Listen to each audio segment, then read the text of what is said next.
وعلیکم السلام ورحمۃ اللہ وبرکاتہ۔ اسلام کی بنیادی عقائد کیا ہے؟ توحید، رسالت اور عقیدت اسلام کی بنیادی عقائد ہے۔ توحید کا کیا مطلب ہے؟ توحید کا مطلب اللہ تعالیٰ کو ایک ماننا ہے۔ رسالت کا کیا مطلب ہے؟ رسالت کا مطلب حضرت محمد صلی اللہ علیہ وسلم کو اللہ کا نبی ماننا ہے۔ عقیدت کسے کہتے ہیں؟ مرنے کے بعد جو زندگی ملتی ہے اسے عقیدت کہتے ہیں۔ بنی اسرائیل کے سب سے آخری نبی کا نام کیا ہے؟ بنی اسرائیل کے سب سے آخری نبی کا نام حضرت عیسیٰ علیہ السلام ہے۔ کس نبی نے ماں کی گود میں بات کی تھی؟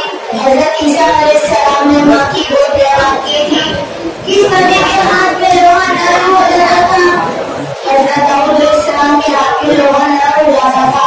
حضرت داؤد علیہ السلام کے بیٹے کون تھے؟ حضرت داؤد علیہ السلام کے بیٹے حضرت سلیمان علیہ السلام تھے۔ شاعر رسول کس صحابی کو کہا جاتا ہے؟ شاعر رسول حضرت حسان بن ثابت رضی اللہ عنہ کو کہا جاتا ہے۔ حضور صلی اللہ علیہ وسلم نے کس صحابی کو امت کا امین کہا ہے؟ حضور صلی اللہ علیہ وسلم نے حضرت ابو عبیدہ بن جراح رضی اللہ عنہ کو امت کا امین کہا ہے۔ حضرت عائشہ رضی اللہ عنہا کن کی بیٹی تھی؟ حضرت عائشہ رضی اللہ عنہا حضرت ابو بکر صدیق رضی اللہ عنہ کی بیٹی تھی۔ سیف اللہ یعنی اللہ کی تلوار کس صحابی کو کہا جاتا ہے؟ سیف اللہ یعنی اللہ کی تلوار حضرت خالد بن ولید رضی اللہ عنہ کو کہا جاتا ہے۔ کس صحابی کا نام قرآن میں آیا ہے؟ حضرت زید بن حارثہ رضی اللہ عنہ کا نام قرآن میں آیا ہے۔ حضرت یوسف علیہ السلام کن کے بیٹے تھے؟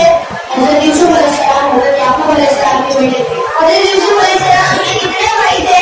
حضرت یوسف علیہ السلام کے 11 بھائی تھے۔ حضرت یوسف علیہ السلام کے حقیقی یعنی سگے بھائی کا نام کیا ہے؟ حضرت یوسف علیہ السلام کے حقیقی یعنی سگے بھائی کا نام بنیامین ہے۔ حضرت یوسف علیہ السلام نے خواب میں کیا دیکھا؟ حضرت یوسف علیہ السلام نے خواب میں چاند، سورج اور 11 ستاروں کو سجدہ کرتے ہوئے دیکھا۔ حضرت یوسف علیہ السلام کس ملک کے حاکم تھے؟ حضرت یوسف علیہ السلام ملک مصر کے حاکم تھے۔ جس زمین پر ہمارے نبی صلی اللہ علیہ وسلم نے ہجرت فرمائی اس کا نام کیا ہے؟ جس اونٹنی پر ہمارے نبی صلی اللہ علیہ وسلم نے ہجرت فرمائی اس کا نام قصوہ تھا۔ اللہ رسول کا شعر کس صحابی کو کہا جاتا ہے؟